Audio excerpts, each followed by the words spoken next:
আসসালামু আলাইকুম গাইস। তো কেমন আছেন? আশা করি সবাই ভালো আছেন। আলহামদুলিল্লাহ আমি ভালো আছি। তো আজকে আংরে নাঙ্গলভাঙ্গা এবং মাদারপুর সাইডে পানি দিয়ে বহুত ভরপুর হয়ে গেছে। তো যাতায়াত করা বহুত কষ্ট হয়ে গেছে, এত বানপানি আইছে।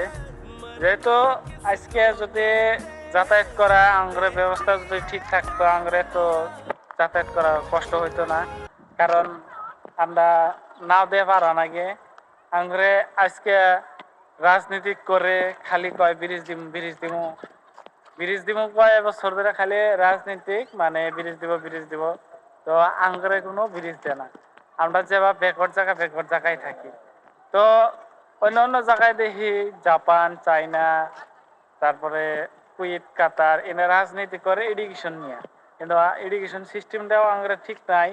আরো এক কথা, যেটা রাজনীতি করে কিন্তু যদি রাজনীতি ঠিকই করতো, যেটা আজকে আমার যাতায়াত ব্যবস্থাটা যদি ঠিক থাকতো, হয়তো এই পরিস্থিতি হইতো না। এই যে দেখেন কত মানুষ যাইতেছে না, আজকে বাসের দলং মানুষের কত যাতায়াত করা কষ্ট হইতেছে। আজকে যদি কোনো একটা প্রবলেম হয়ে যায়, মানুষের কিভাবে নদী পার করা হবো, তো সেটা একটা দেখার বিষয়। কারণ কত কষ্ট হয়ে যায় এই যে বাড়িঘর খুলতেছে।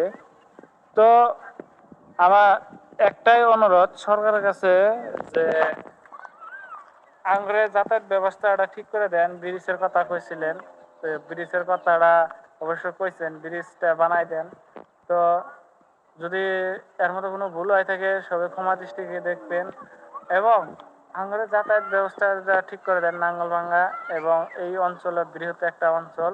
তো যাতায়াত করা খুব কষ্ট হয়ে গেছে। তো সবাই ভালো থাকবেন, সুস্থ থাকবেন। আল্লাহ হাফেজ।